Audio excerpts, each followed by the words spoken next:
اللہ تعالیٰ عنہ کا یوم شہادت ہے،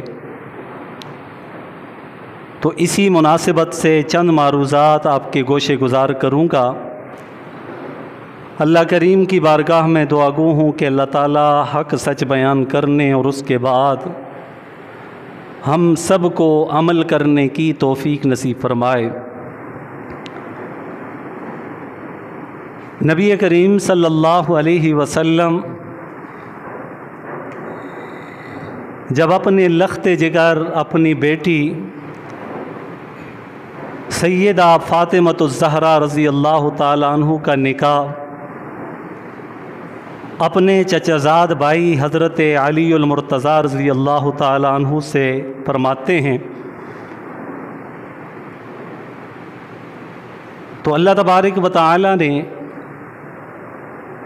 جو انہیں پہلی اولاد سے نوازا، ان کے ہاں پہلے بچے کی جو ولادت ہوئی وہ سیدنا حسن رضی اللہ تعالیٰ عنہ تھے۔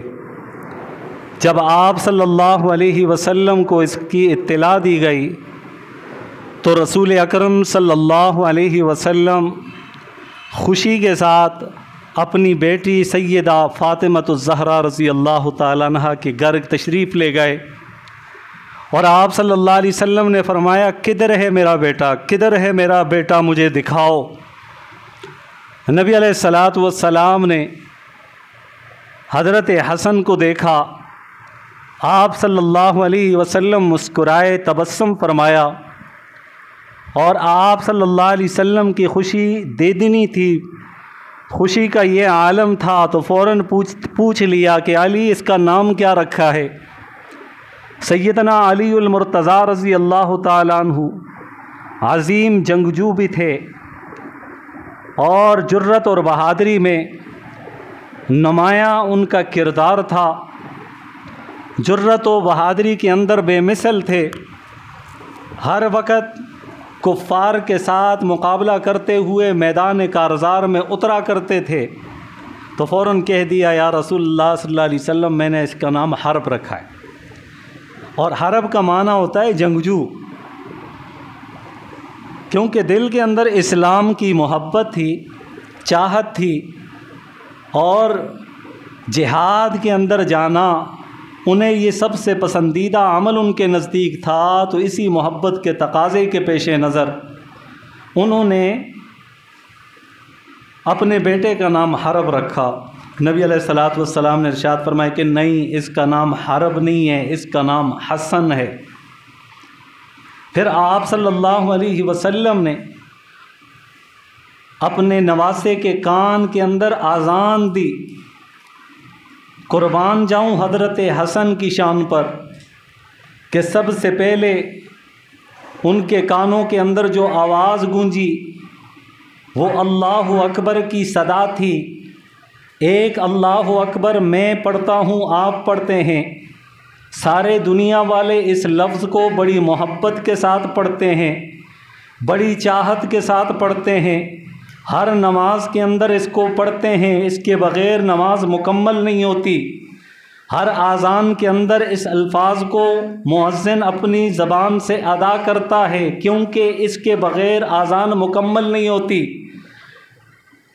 اس کا اپنا اثر ہے، اپنا انداز ہے، لیکن قربان جاؤں وہ زبان کہ جس کے چہرے انور کی قسم رب اٹھائے، جس کی کالی زلفوں کی قسم اللہ پاک اٹھائے، جس کے عمر کی قسم اللہ پاک قرآن مجید میں اٹھائے، جن کے دانتوں مبارک کا تذکرہ اللہ قرآن میں فرمائے، جن کے یاروں کا تذکرہ قرآن میں فرمائے، جس کے چلنے کا انداز، جن کے بیٹھنے کا انداز، جن کے گفتگو کا انداز، جن کا کردار، جن کے افعال، جن کے اقوال، جن کے احوال قرآن مجید کے اندر بیان ہوں، اس مبارک زبان سے جب اللہ اکبر کی صدا گونجے گی تو کیا کیفیت ہوگی اور کیا عالم ہوگا۔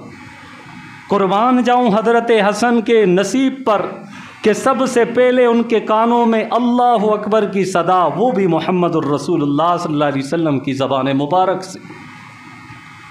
پھر اگلے سال دوسرے بچے کی ولادت ہوتی ہے، پھر آپ صلی اللہ علیہ وسلم تشریف لاتے ہیں، پوچھتے ہیں ماں سمیتو، اس کا نام کیا رکھا ہے؟ پھر بتایا جاتا ہے اس کا نام حرب ہے۔ نبی علیہ السلام نے فرمایا کہ اس کا نام حرب نہیں، حسین ہے۔ اور پھر آپ صلی اللہ علیہ وسلم نے ارشاد فرمایا کہ اللہ تعالیٰ نے میرے ان نواسوں کا نام خود رکھا ہے، اور یہ ایسا نام ہے آج سے پہلے آدم علیہ السلام کی اولاد میں اس سے پہلے کسی کے یہ نام نہیں تھے، سیدنا حسن اور سیدنا حسین رضی اللہ تعالیٰ۔ اور پھر آپ صلی اللہ علیہ وسلم کے محبت کے واقعات بے شمار ہیں، میں چند ایک ذکر کروں گا، کیونکہ یہ عشرہ جو ہے فاروق و حسین کا ہے۔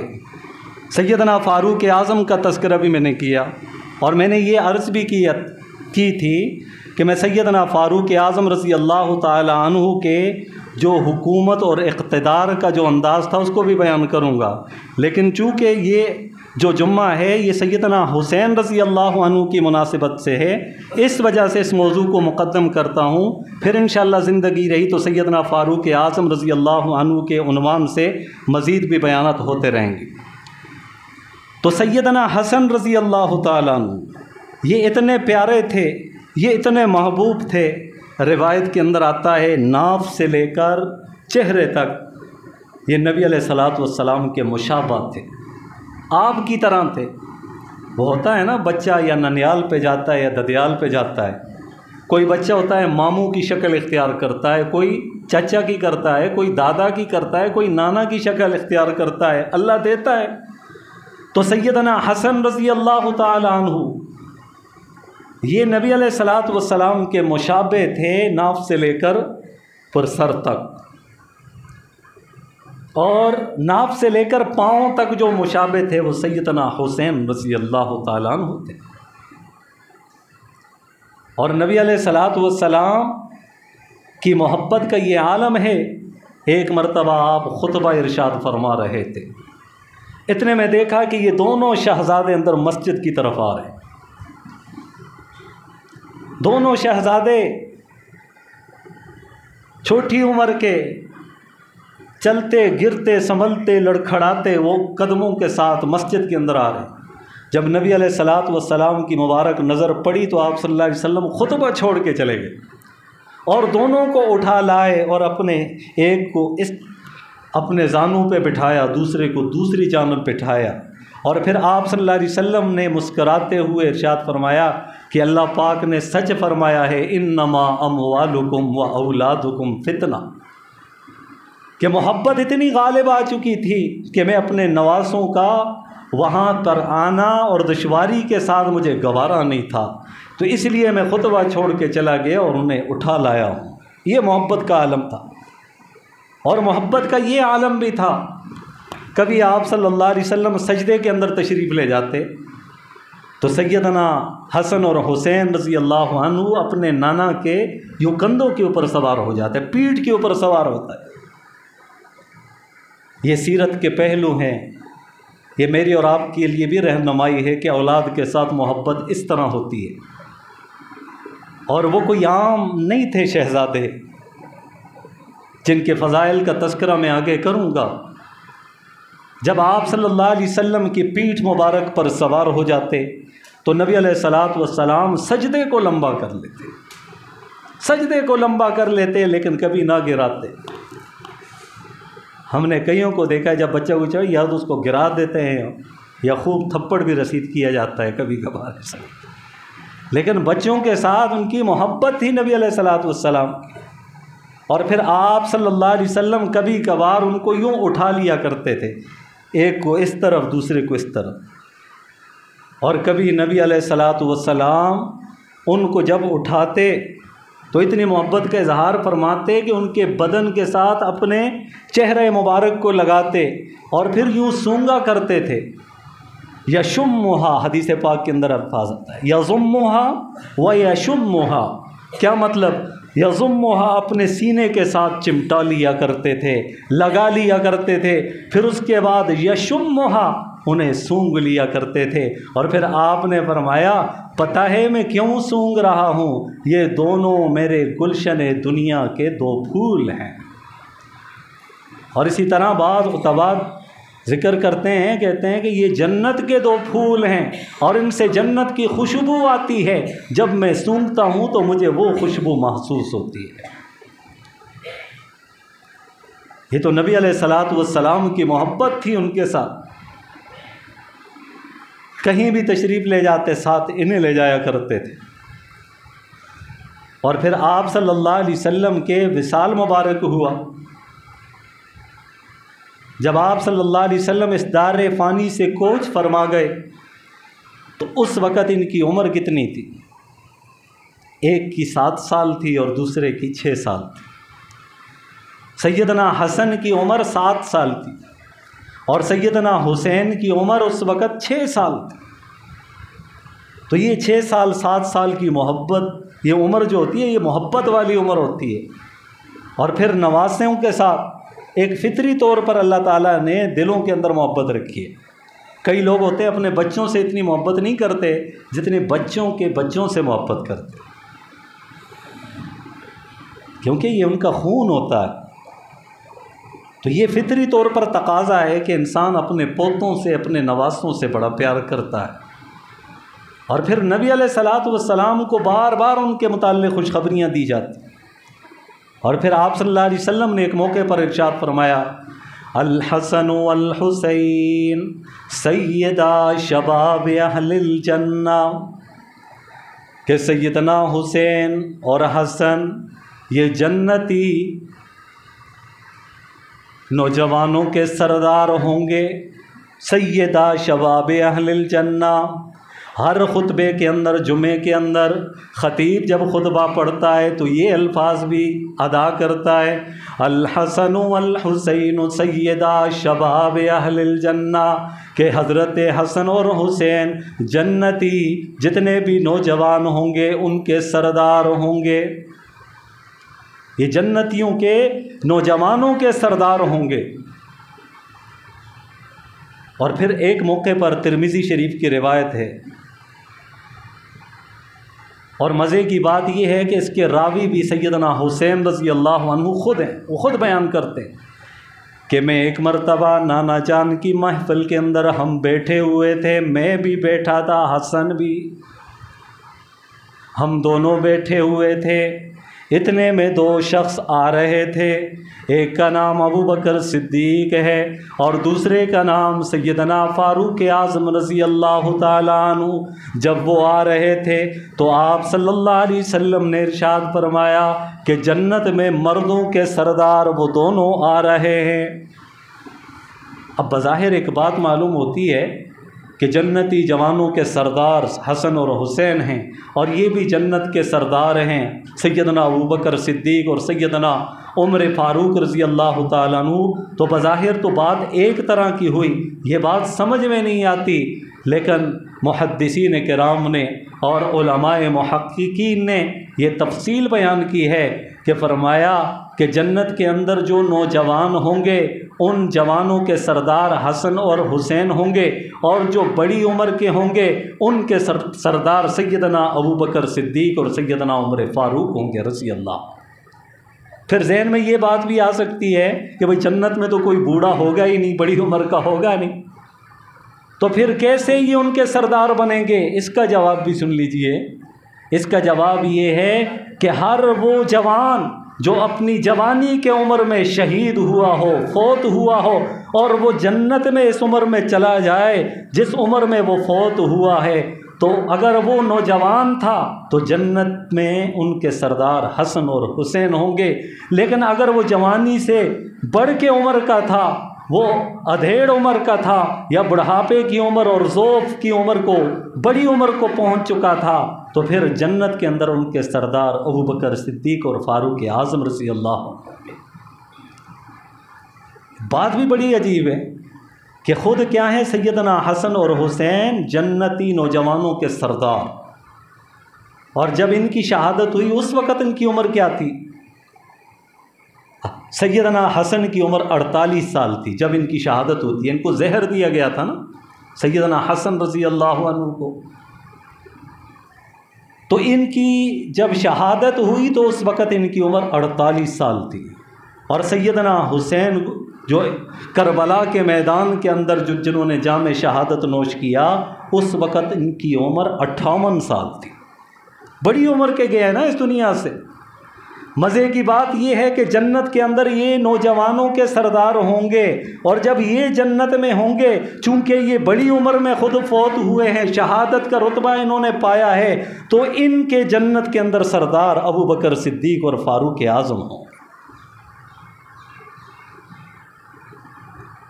اور ان کی محبت آپس میں بھی بڑی عجیب تھی۔ آج لوگ محبت کا تذکرہ نہیں کرتے، دوریوں اور نفرتوں کا بیان کرتے ہیں، کہتے ہیں پنج تن پاک ہے باقی سارے ناپاک ہیں، نعوذ باللہ من ذالک۔ بس ان کا تذکرہ کرو، نہ سیدنا ابو بکر صدیق کو مانتے ہیں، نہ سیدنا فاروق اعظم کو، برا بلا کہتے ہیں کہ یہ تو ان کے ساتھ صحیح نہیں تھے، نفرت پھیلانے کی ناکام کوشش کرتے ہیں۔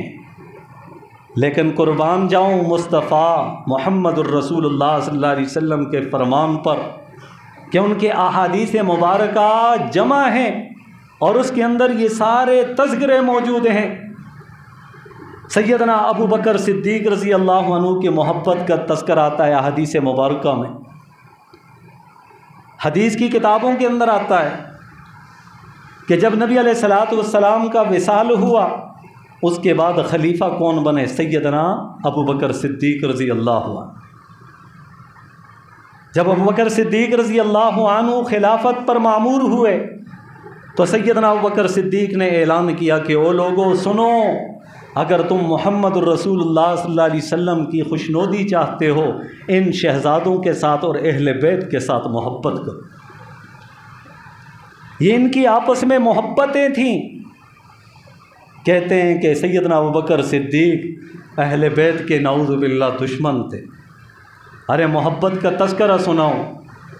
ایک مرتبہ سیدنا ابو بکر صدیق رضی اللہ عنہ مسجد کے اندر عصر کی نماز پڑھا رہے تھے، ان کی اقتداء میں سیدنا فاروق اعظم بھی ہیں، سیدنا علی المرتضیٰ رضی اللہ عنہ بھی تھے۔ عصر کی نماز پڑھ کر مسجد سے باہر تشریف لاتے ہیں، سیدنا ابو بکر صدیق اور ساتھ سیدنا علی المرتضیٰ ہیں، دونوں آپس میں مختلف باتوں پر مختلف قسم کی باتیں کر رہے ہیں، آپس میں ہنستے ہوئے مسکراتے ہوئے ایک دوسرے کے حال احوال معلوم کرتے ہوئے جا رہے تھے۔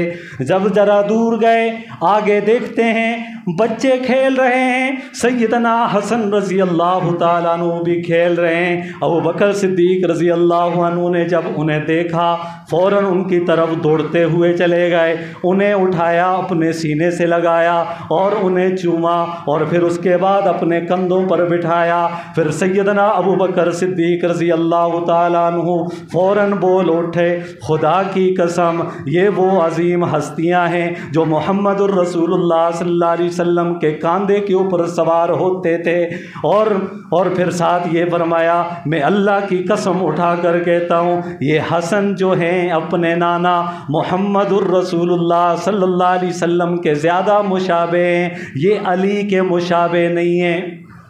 جب یہ بات کہی تو سیدنا علی مسکرا رہے ہیں، سن رہے ہیں۔ محبت کا یہ انداز ہے، ان کے نواسوں کے ساتھ بھی محبت ہے، ان کے داماد سے بھی محبت ہے، سیدنا علی کے ساتھ بھی محبت کا یہ انداز ہے، حضرت حسن اور حسین کے ساتھ محبت کا یہ انداز ہے۔ اور پھر آگے چلے، سیدنا عمر فاروق رضی اللہ تعالیٰ عنہ کا دور خلافت آتا ہے، سیدنا ابو بکر صدیق کا دور خلافت 2-2.5 سال، پھر اس کے بعد سیدنا فاروق اعظم رضی اللہ عنہ کا دور خلافت شروع ہوتا ہے، اور یہ 12 سال تک کا یہ عرصہ تھا۔ اور پھر آپ خود اندازہ لگائیں کہ جب سیدنا فاروق اعظم رضی اللہ عنہ جب خلافت کے اوپر مامور ہوئے، اس وقت سیدنا حسن اور حسین کی عمر 8-9 سال کی تھی۔ 2.5 سال کا عرصہ گزرنے کے بعد 8-9 سال کی ان کی عمر تھی۔ اور سیدنا فاروق اعظم رضی اللہ عنہ کے متعلق یہ آتا ہے کہ جب بھی شہزادے ان کے سامنے سے آتے تو سیدنا فاروق اعظم رضی اللہ عنہ وقت کے خلیفہ ہونے کے باوجود سلام کرنے میں پہل کیا کرتے تھے۔ روایت کے اندر آتا ہے کہ ایک مرتبہ حضرت حسین نے دور سے دیکھ لیا کہ فاروق اعظم رضی اللہ عنہ آ رہے ہیں، اور وہ اپنی بات میں مشغول تھے، تو انہوں نے دیکھ لیا، فوراً چھپ گئے کہ آج سلام میں پہل کروں گا، چھپ گئے۔ یہ محبت کے انداز ہیں، دیکھیے کہ آج سلام میں پہل کروں گا۔ جیسے ہی چھپ گئے، سیدنا فاروق اعظم رضی اللہ عنہ جیسے ہی قریب پہنچے تو یہ ابھی سلام کرنے ہی والے تھے، اس سے پہلے سیدنا فاروق اعظم نے سلام کر لیا، السلام علیکم ورحمۃ اللہ۔ وہ مسکرائے، متعجب ہوئے۔ سیدنا حسین رضی اللہ عنہ کہا کہ بڑی عجیب بات ہے، میں نے آپ کو دیکھا تھا لیکن آپ نے مجھے نہیں دیکھا تھا، پھر آپ نے سلام میں پھر بھی پہل کر لی، یہ کیا بات ہے؟ تو سیدنا فاروق اعظم رضی اللہ عنہ مسکرائے اور پھر اس کے بعد فوراً چھم چھم آنسو ان کی آنکھوں سے گرنے لگے اور کہنے لگے، خدا کی قسم میں محسوس کرتا ہوں تمہارے بدن کی جو خوشبو ہے محمد الرسول اللہ صلی اللہ علیہ وسلم جیسی خوشبو ہے۔ جب تم میرے قریب ہو جاتے ہو، جس راستے پر تم آتے ہو، مجھے تمہاری خوشبو سے محسوس ہو جاتا ہے یہ محمد الرسول اللہ صلی اللہ علیہ وسلم کے پیارے نواسے ہیں۔ یہ محبت ہے۔ آج کہتے ہیں نا کہ یہ ان کی محبت نہیں تھی، یہ باتیں اگر بیان کریں تو ان کے سارے کام ٹھپ ہو جائیں، جو صحابہ اور اہل بیت کے درمیان میں دوریاں پیدا کرتے، کہتے ہم اہل بیت کے ماننے والے۔ اور یاد رکھیے گا یہ اہل بیت کی مثال کشتی نوح کی ہے، روایت کے اندر آتا ہے نا، اہل بیت کی مثال کشتی نوح کی ہے کہ جو کشتی نوح میں سوار ہوا وہ اللہ کے عذاب سے بچ گیا تھا نا، سیلاب سے محفوظ ہو گیا تھا، تو فرمایا کہ میرے اہل بیت کی مثال بھی کشتی نوح کی ہے، جو ان سے محبت کرے گا وہ بچ جائے گا، جو ان سے بغض رکھے گا وہ ہلاک ہو جائے گا۔ تو لہذا آپ نے فرمایا کہ وہ لوگوں سنو، میں ان سے محبت کرتا ہوں، تم بھی ان سے محبت کرو، اور جو ان سے محبت کرے گا وہ مجھ سے محبت کرے گا، جو مجھ سے محبت کرے گا اللہ اس سے محبت فرمائیں گے۔ اور یاد رکھنا جو ان سے بغض رکھے گا اس کا بغض ان سے نہیں مجھ سے ہوگا، اور جس کا بغض مجھ سے ہوگا اللہ تبارک و تعالیٰ کے ساتھ ان کا بغض ہوگا۔ اور پھر آپ صلی اللہ علیہ وسلم نے بار بار فرمایا یہ کشتی نوح کی طرح ہیں، تو لہٰذا ان سے محبت کرو تو نجات مل جائے گی۔ یہاں نقطے کی بات ذکر کروں، پہلے جو کشتیاں چلا کرتی تھیں تو راستے کا تعین کن چیزوں کے ذریعے سے ہوتا تھا اس دور میں؟ ستاروں کے ذریعے سے نا، ستاروں کے ذریعے سے راستوں کا تعین کرتے تھے، انہیں پتہ چلتا تھا۔ امام الانبیاء سرور کائنات صلی اللہ علیہ وسلم نے ارشاد فرمایا کہ لوگوں سنو، میرے اہل بیت کی مثال کشتی نوح کی طرح ہے، اور کشتی جب دریا کے اندر چلتی ہے تو اسے روشنی کی ضرورت ہوتی ہے، ستاروں کی۔ اور یاد رکھنا دنیا والو، اصحابی کن نجوم، میرے سارے صحابہ وہ ستاروں کی مانند ہیں۔ اگر کوئی نجات حاصل کرنا چاہتا ہے اسے چاہیے اہل بیت کی کشتی کے اندر بیٹھ جائے، اور اہل بیت کی جو کشتی چلے گی وہ ستاروں کی روشنی میں چلے گی۔ اور سن لینا کہ میرے صحابہ جو ہیں وہ ان کی مثال ستاروں کی سی ہے۔ تو دونوں کے ساتھ لازم ملزوم ہے، یہ نہیں ہے کہ کوئی کہہ دے ہم اہل بیت کو مانتے ہیں تو پھر بھی نجات نہیں پا سکتے صحابہ کو نہ ماننے کی وجہ سے۔ کوئی کہے میں صحابہ کو مانتا ہوں اہل بیت کو نہیں مانتا تو اس کی بھی نجات نہیں ہے۔ دونوں کا ماننا ضروری ہے، اور دونوں کی آپس میں محبتیں تھیں۔ تو سیدنا فاروق اعظم رضی اللہ عنہ کے متعلق آتا ہے کہ ایک مرتبہ ایک علاقہ فتح ہو، وہاں کی پوشاکیں، بڑے جبے کبے کرتے وغیرہ وہاں پہ آئے۔ سیدنا فاروق اعظم رضی اللہ عنہ نے سب میں تقسیم کر دیے، شہزادوں کو نہیں ملے، کیونکہ شہزادوں کے شایان شان کوئی کرتا اس میں موجود نہیں تھا۔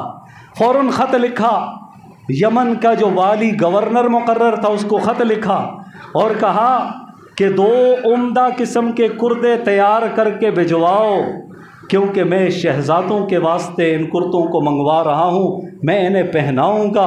اور جب وہ خط وہاں پر پہنچا تو وہ جو گورنر تھے یمن کے انہوں نے 2 عمدہ اور قیمتی قسم کے پوشاک لباس بھیجے۔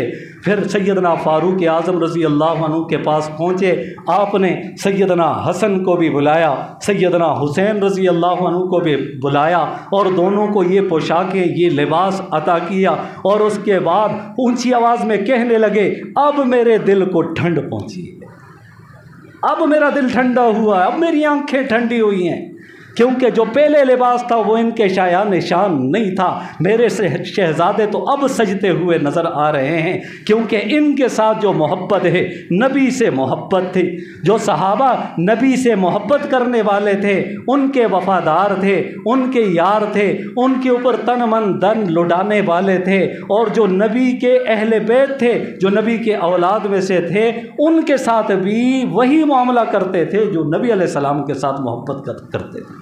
تو یہ ان کے آپس میں محبتیں تھیں۔ یہی وجہ ہے کہ سیدنا عمر فاروق رضی اللہ عنہ کا ایک نکاح سیدنا علی المرتضیٰ رضی اللہ عنہ کی بیٹی کے ساتھ بھی ہوا۔ یہ لوگ کہتے ہیں نا عمر کون ہوتا ہے، ابو بکر کون ہوتا ہے، ہم تو بات کرتے ہیں علی کی۔ ذرا دیکھیں تو صحیح محبت، علی فاروق کی محبت، علی صدیق کی محبت، علی عثمان کی محبت، علی اور دیگر صحابہ کی آپس میں محبتیں۔ تم نفرتیں پھیلانے پر تلے ہوئے ہو، تم اپنا کام کرو۔ اللہ اور اس کے رسول نے ان کی محبتوں کو اجاگر کیا ہوا ہے، دنیا والوں کو بتلا رکھا ہے کہ لوگوں سن لو، محمد الرسول اللہ، محمد صلی اللہ علیہ وسلم اللہ کے رسول ہیں، والذین معہ، جو آپ کے ساتھی ہیں، آپ کے صحابہ ہیں، آپ کے اہل بیت ہیں، آپ کی ذریت ہے، آپ کی ازواج ہیں، آپ کے صحابہ ہیں، جتنے بھی ہیں، رحماء بینہم، وہ آپس میں رحم دل تھے، محبت کرنے والے تھے۔ اللہ فرما رہے ہیں محبت کرنے والے تھے۔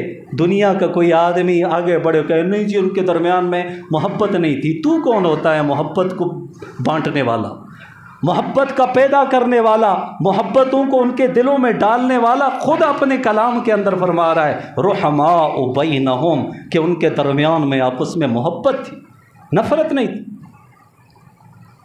تو سیدنا فاروق اعظم رضی اللہ عنہ ایک مرتبہ اپنی حکومتی اور جو آپ خلیفہ تھے، تو اس وقت کہیں دور پر مجاہدین کو بھیجنا ہوتا، یا اس وقت جو حکومت کے دیگر کام ہوتے ضروری ہوتے تو اس کی میٹنگ فرمایا کرتے تھے کمرے کے اندر، اور اس میں بڑے بڑے صحابہ بیٹھا کرتے تھے۔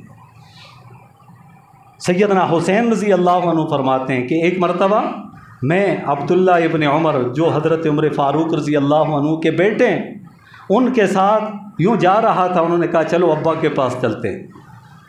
جب حضرت عبداللہ ابن عمر جیسے ہی دروازہ کھولا اندر چلے گئے اور یوں دیکھا تو باپ کی طرف سے اجازت نہیں ملی، پیچھے حضرت حسین بھی آ رہے تھے۔ جب عبداللہ بن عمر واپس پلٹے تو سیدنا حسین بھی واپس پلٹ گئے۔ پھر فاروق اعظم رضی اللہ عنہ نے تھوڑی دیر کے بعد اس شہزادے کو بلایا، سیدنا حسین رضی اللہ عنہ، کہا کہ حسین آپ تو آئے تھے، آپ کیوں واپس چلے گئے؟ کہا امیر المومنین آپ نے اپنے بیٹے کو بھیج دیا تھا تو میں نے سمجھا کہ آپ مصروف ہوں گے، ابھی اجازت نہیں ہوگی، تو بیٹے کو نہیں چھوڑا تو میں بھی واپس چلا گیا۔ کہا حسین تیری بات الگ ہے، تیری بات الگ ہے، محمد مصطفیٰ صلی اللہ علیہ وسلم تجھے ممبر پر اپنے پاس بٹھایا کرتے تھے اور اپنے کندھوں کے اوپر آپ دونوں کو سوار کیا کرتے تھے۔ ہے وہ میرے بیٹے کے لیے اجازت لینا نہ لینا یہ اس کے لیے ہے، تم بغیر اجازت کے کسی بھی وقت کہیں بھی آ جا سکتے ہو۔ تو یہ ان کے ساتھ محبتیں تھیں اور ہم نفرتیں پھیلا رہے ہیں۔ تو یہ محرم الحرام کا یہ پیغام ہے کہ سیدنا حسین رضی اللہ تعالی عنہ کی صحابہ سے محبت تھی، اس محبت کو اجاگر کریں، اور بالآخر میدان کربلا کے اندر جام شہادت نوش فرماتے ہیں۔ اور جو جام شہادت نوش فرماتے ہیں، آج ہمیں صرف ایک بات یاد ہی رہتی ہے نا، پانی کا تذکرہ بڑا کرتے ہیں۔ انہیں پانی کی فکر نہیں تھی، وہ دجلہ جہاں پہ پانی نظر آتا تھا، خدا کی قسم اگر اس کی طرف دیکھ لیتے، ان سے بڑا اللہ کا ولی کون ہو سکتا ہے، وہ پانی خود ان کے پاس آ جاتا۔ یہ پانی کا تذکرہ کرتے ہیں، لیکن دوسری طرف ان کی قربانی کا تذکرہ نہیں کرتے۔ یہ نہیں دیکھتے کہ نیزے پر ان کا سر چڑھا ہوا ہے لیکن قرآن کو نہیں چھوڑا، آخری دم تک قرآن پڑھتے رہے۔ ہم قرآن والی بات کو ہم چھوڑ بیٹھے، ہم نے پانی والی بات کو لے لیا۔ ان پانی سے اس کا کوئی لینا دینا نہیں تھا اس سے۔ وہ دین کے لیے کٹ گئے، دین کو زندہ و جاوید کیا۔ اگر آج ہم صحیح معنوں میں ان سے محبت کرنے والے ہیں تو ہم بھی دین کو زندہ کرنے والے بن جائیں۔ ہماری زندگیوں کے اندر بھی یہ جذبہ پیدا ہو جائے کہ جان جاتی ہے تو جائے، لیکن رب کے دین پر کسی قسم کی کوئی آنچ نہ آئے۔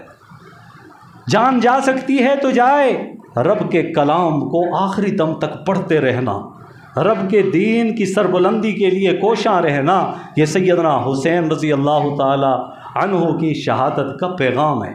اور پھر یاد رکھیے گا، شہادت نعمت ہے، زحمت نہیں ہے۔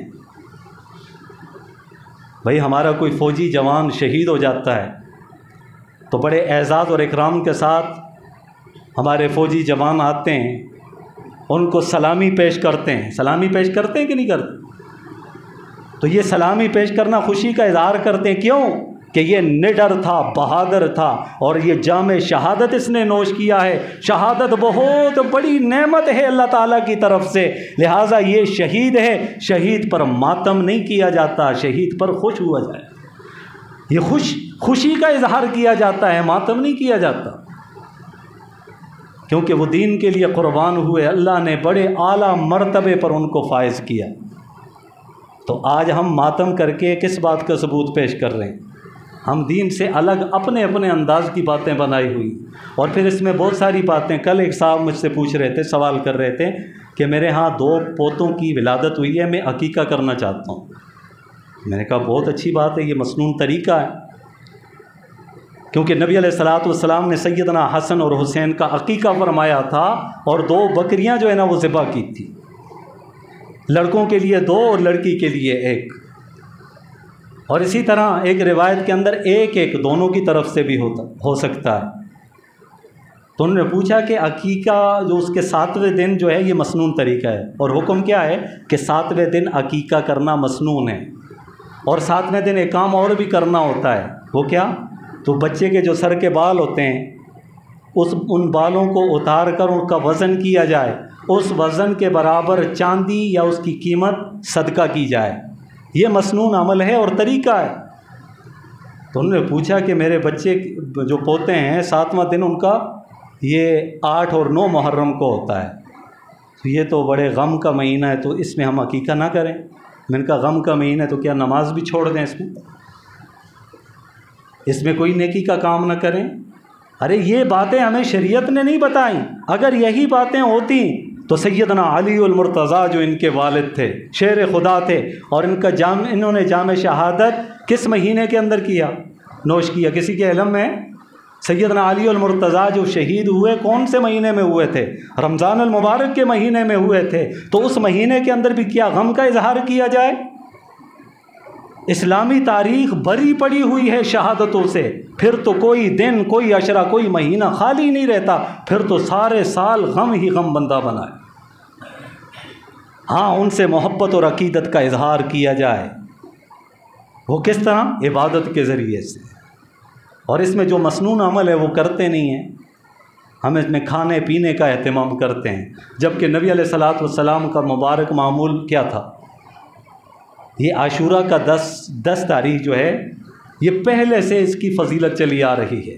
جب نبی علیہ الصلوۃ والسلام مکہ مکرمہ سے مدینہ منورہ کی طرف ہجرت فرما کر گئے تو وہاں پر دیکھا کہ کچھ لوگوں نے روزہ رکھا ہوا ہے، یہودیوں نے روزہ رکھا ہوا ہے۔ تو آپ صلی اللہ علیہ وسلم نے دریافت فرمایا کہ یہودیوں نے روزہ کیوں رکھا ہے؟ وجہ پوچھی، کیوں رکھا ہے تم نے روزہ؟ انہوں نے کہا کہ اس دن حضرت موسیٰ علیہ السلام کو فرعون سے نجات ملی تھی، ہم خوشی کے طور پر اس دن کا روزہ رکھتے ہیں۔